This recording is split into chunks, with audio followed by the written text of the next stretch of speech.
that there is a chance they could be locking in EXP laners, but I feel like that gives off too much. So mid laner is most likely. And here we go. There we go. Barca already locked in the artillery mage to make sure that Valentina, you want to steal my ult? I'm going to punish you for it. Not really popular here, Farsa in M4, but sometimes picked up. And there you go. The ban towards Yuzong, a very critical ban. They're realizing that Farsa is very vulnerable if the Yuzong is on the opposing side. But Echo responds with a rather quick ban as well. And that Harith. Now, what do you think about Harith, Gideon? So far, I think Harith is actually not that bad. Again, if you want to play a little bit more passively in the lane, you absolutely can do so. His 1v1 potential is so very good, especially when he gets his first item. It really depends on the situation, because some matches are a lot harder than others, but with your range and the way that you time your spells, you can really manipulate the waves in your favor to maintain the advantage and slowly overcome the odds when your opponents hit their own 2-item power spike, for an example. I agree, but the one thing that I noticed about Harith is that he's very susceptible to CC. So Yes. that was really utilized in the previous match that we saw. But coming back into the drafts here, we do see an Akai being banned out from the side of RSG, as well as the Claude ban from Echo. So far, Baby Cakes, he has used the Claude. They're starting to limit Baby Cakes' options right now. And with the current lineup that he has, right, Fredrin, Lolita, Farsa, against the carry, the Valentina, and the Cho, what is the correct gold laner to you? It's kind of tough to say, but Benedetta gets locked in for the side of RSG. Now it begs the question whether Benedetta is going to go into the jungle or into the EXP lane. Based on what we've seen so far, we should expect it to go into the EXP. And Echo, so very smart. They want to say, hey, even if we were expecting glue, but if you want Benedetta, that's totally fine. Now, no matter what marksman you pick, you're always going to be under that threat, and Lolita can't do anything about it. Adding more pressure as well to the Farsa, right? You already have the Cho that can just target that Farsa, perhaps forcing that Farsa to even use Purify. But add also Grok, that Feather Airstrike can be easily cancelled. Fanny, though, comes in and picks up twice, still 0%, and they revive the win rate. Oh, that last big Fanny, though, in the hands of Carl TZ himself. This is looking awfully dangerous, honestly, because RSG, they weren't equipped for this. They weren't able to draft against this. They don't have the CC to quite pin him down. Without the Franco, without that reliable source of CC, it's going to be difficult to shut down this Fanny. And the only thing that they could do was choose the gold laner, and the gold laner is Beatrix. Yeah, you could see it on the faces of RSG. They know that this draft is particularly difficult to pull off with what we're seeing coming in from Echo. It's all about timing, and it's all about finding the right opportunities, which is not exactly within the playstyle of RSG overall. They like that structure, and if you break out of that structure, man, it gets very chaotic very quickly. So let's see here again. Composition-wise, it is going to be very balanced. It's going to be up to the early game. No. I mean hero power-wise, but early game, it is all towards Echo. Yeah, he's got his Dragon Balls. I can literally see when the camera's off, he pulls up his Dragon Ball Z Power Scouter. He's just like, oh, there we go, 10,000. Yeah, I gotta agree. I mean, right now it seems like Echo have drafted themselves a victory, but it all depends on execution as we head into the land of Dawn to see Echo Philippines go against RSG Singapore. Spam your hashtags. It is Echo Loud, Echo Proud, or GGRSG. Ladies and gentlemen, let's witness. Will Echo remain undefeated, or can RSG make something happen? Let's find out right here, right now, because we're seeing a potential cheese up on the top side here. Yawi looking to punish this Beatrix, and that's the thing, right? Beatrix is supposed to be good in lane, but as soon as you add some external factors, it becomes a bit of a problem. Let's see here already. Spell checks. Yeah, 505 on that Farsa is somehow forced to use that Purify, but Echo, they're feeling confident, they're feeling aggressive. They are going to use 4 flickers. Let's see how it will work out. I mean, let's take a look at the emblems before things go too heavy, right? Because when we see Echo, the choice of emblems a lot of high and dries here. I think they're going to be playing for those pickoffs. So RSG Singapore, they need to be aware of that. They need to see that this is going to be the play that they want to go for in the early game especially. But they do have to wait for Yaoi to get that level 4 in order for him to assist in that pickoff strat. Yeah, I mean, when we're looking at the emblems, it just immediately tells us what Sanford is playing for, right? When you have high and dry, he understands that, unfortunately, Diablo isn't going to be as strong as him, especially with the unbending will. But top side now. Oh, 3v1 called TZ with the cables, jumps in towards Baby Cakes. Baby Cakes, even without the flicker, is still quite safe. I don't know. I feel like if Echo really wanted to, they could have dove that, but I guess they pulled back because they didn't see Lulzy until the very last second when he showed up mid. So, I don't know. I think it's the safer play for Echo. Don't really need to force any agendas now with Turtle coming up in 3 seconds. I mean, right now, RSG, I don't see them being able to actually take this next objective away because we already see that Echo is starting to set up for it. Ray in the vicinity, trying to open up the map. But what's happening bot side? Sanji forced the flicker, but first blood will fall to the hands of RSG. Can they steal this one? 4v3. Nomian Blast will not be able to connect as Call TZ will find the first turtle. Echo equalizing a kill for the turtle. Now, but that was the thing that I was so concerned about. I think I've said it over and over that they don't have anyone, one, to pressure Carl TZ in the jungle. Because usually when we see an assassin being used, we see someone like the Marsha or the Hilda to be able to deny those rotations. Second of all, they also don't have a source of CC other than the Numenon Blast coming in from RSG, which is so easy to cancel. Look, I mean, this is just a testament to how Singaporeans, especially professional teams at the highest level, play. They're very, very structured. They know that they can play the later stages of the game much better than most teams, as their general understanding of macro is a lot deeper. And they don't want to rely on things like risk, reward. Who needs that when you have a very clear pathway to victory? They don't like the gamble, it seems like, but minute number 3, Benny QT has secured the first item, Corrosion Scythe. And take a look at the emblem here, Gideon. Anything significant, perhaps? Well, other than Sanford's high and dry, he could have picked up Weapon Master if he wants to, but at this stage of the game, I mean, he knows his matchup against Diablo is going to be heavily in his favor for the majority of it. It's a wet noodle fight, right? Cutthroat on towards 505, and he goes down immediately. Echo, with the early game potential that they have, seems like now they are controlling the tempo. Yeah, they already have that benefit. Oh my god, Yaoi goes in! Jet Kundo flicker connects, and we can see here an all-out brawl. Carl TZ jumps in with the cable. Sanji picking up a kill. RSG retreating right now. Lulzy might be next here. No commitment just yet. Echo with the intelligent engage and disengage. That must be so frustrating, right? Because RSG, they're betting on the Numenon Blast, whereas Echo, they have Yaoi to work around to initiate, but they also have that beautiful follow-up coming in from Sanji, but Diablo, he's gonna be taken down. Goodbye, Diablo. And that's why you take high and dry. No, we were literally on this. We were going to say the exact same thing. I was hoping you were going to commit to that, right? The high and dry makes all the difference here. If you had Weapon Master, it probably wouldn't have the same effect. Second neutral objective will be secured comfortably by the hands of Echo. Again, RSG, they are behind on rotation, so they need to find something to equalize. Okay, so pickoffs for Echo right now. The neutral objectives so far have also been dominated by Echo. RSG, when will it be the time for them to turn online and find that power spike that perhaps they haven't found yet here in the 5th minute? Well, all of it is dependent on both 505 and Baby Cakes, who are supposed to be the ones who can actually pull them towards the later stages of the game. But let's see, because Lulzy has a lot of work to do. He can only be in so many places at once.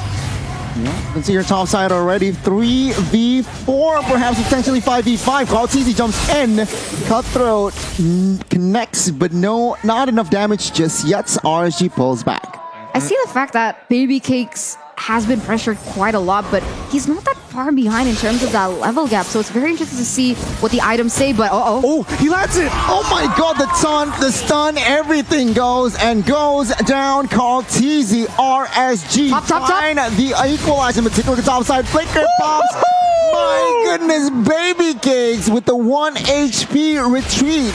And we can see here already the Bolt Roamer is just punching bags. But okay, let's see. Conceal on towards the purple buff. Ray trying to steal that orange buff. Wave Dragon connects. Not enough damage as that. Call TZ with the retribution. But Call TZ takes down Lolzy. Minds the double. No, Benny QT will pick up the kill. So again, Echo with the control of their jungler. That's really unfortunate for RSG. They had a really good idea. They knew that the purple buff was going to come up. They wanted to get a punish specifically onto Carl TZ, but unfortunately, Echo had the foresight to understand that RSG wants to go for the punish, so instead they go for the counter engage and the G Kundo specifically on Lolzy to deny it. Beautifully done. Kundo Flicker connects on towards Baby Case here, top side. They are looking for the collapse, but it seems like RSG is on time to defend. Lolzy trying to open them up the map. Oh, Wave Dragon, Benny QT with the shurikens jumps in and Carl TZ to clean it off. Turtle now open 5v4 RSG. Is this the right move? Yeah, I feel like they should just let this go. Third Turtle, Carl TZ looks to secure this. Let's see. But remember, it's Echo not having those really important utilities in their ultimates. But here we go. Another engage coming in from Yaoi. Well, what's Baby Cakes? Baby Cakes got the turtle. He stole it on the nose of Carl TZ. What is going on as RSG finds the equalization?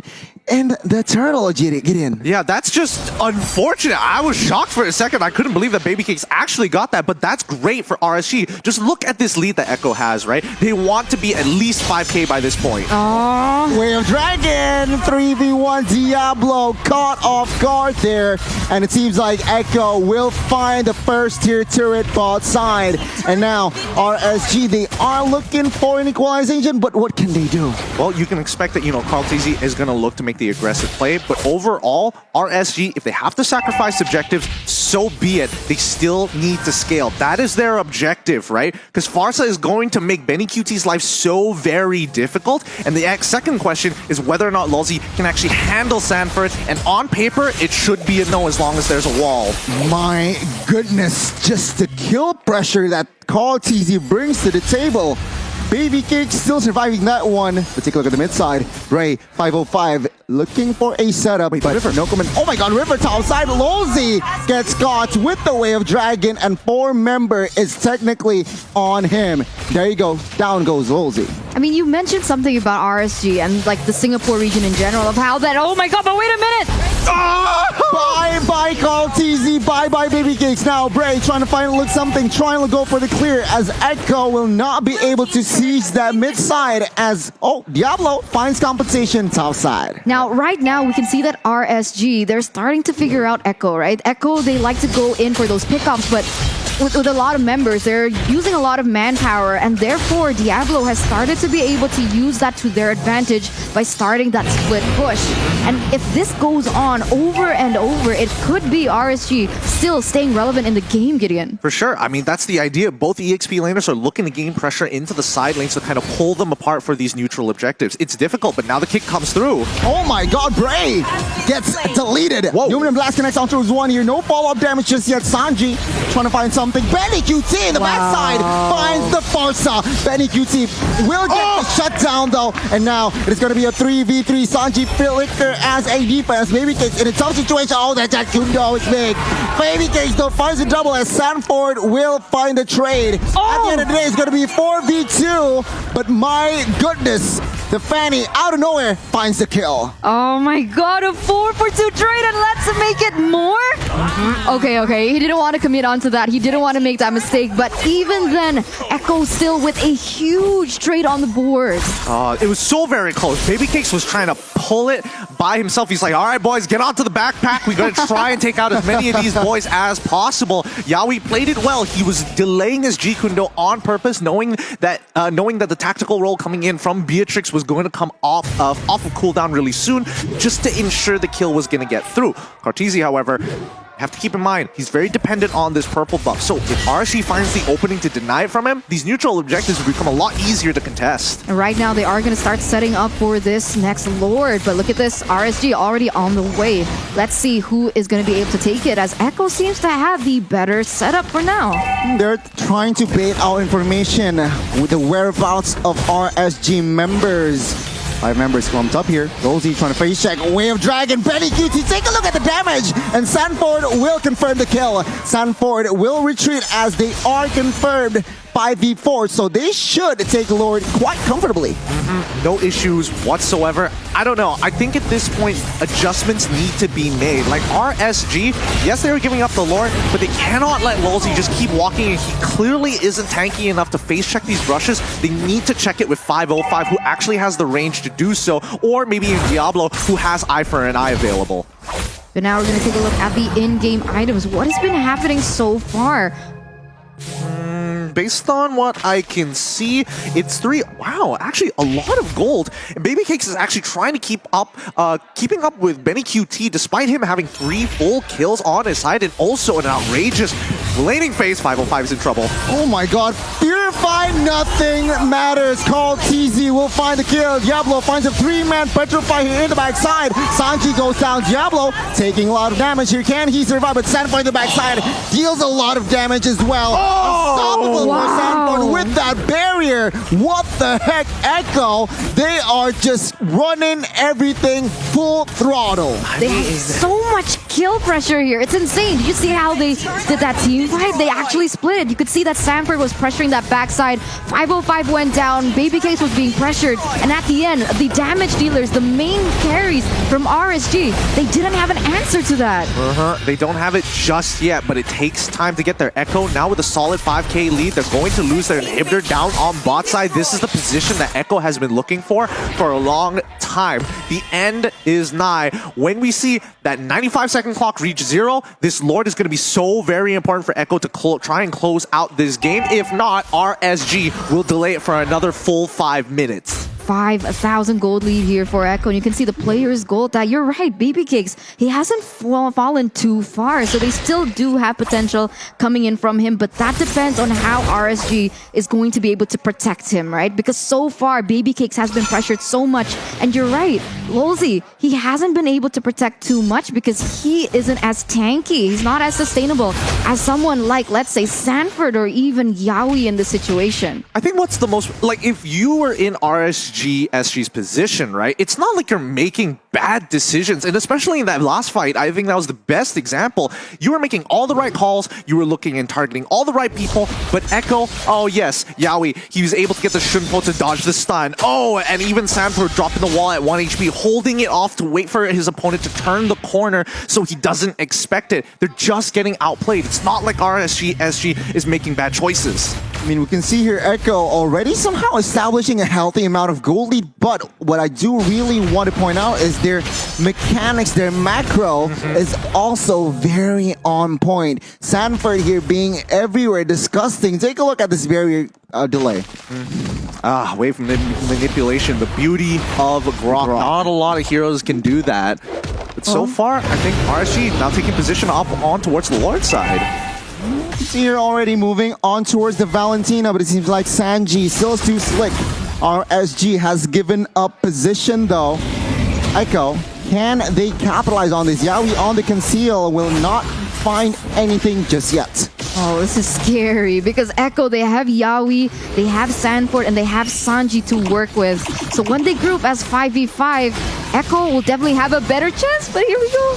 The fight for the Lord. Numinum Blast from Valentina finds Bray. No fall damage just yet, but Lolzy here will not find the right connection as well. RSG, they are resetting here. 13,000 HP. They need to make a choice right now. I mean, the minions are pushing in into their base. They're going to get backdoored by Call of Duty if they don't choose now. Oh my god, Call of Duty. Will they read this? Junpo tries to delay, but no, my god, 505 trying to fly. Sanford, Yaoi goes down, but Call of Duty in the backside. Benny QT, the base Echo outplayed RSG.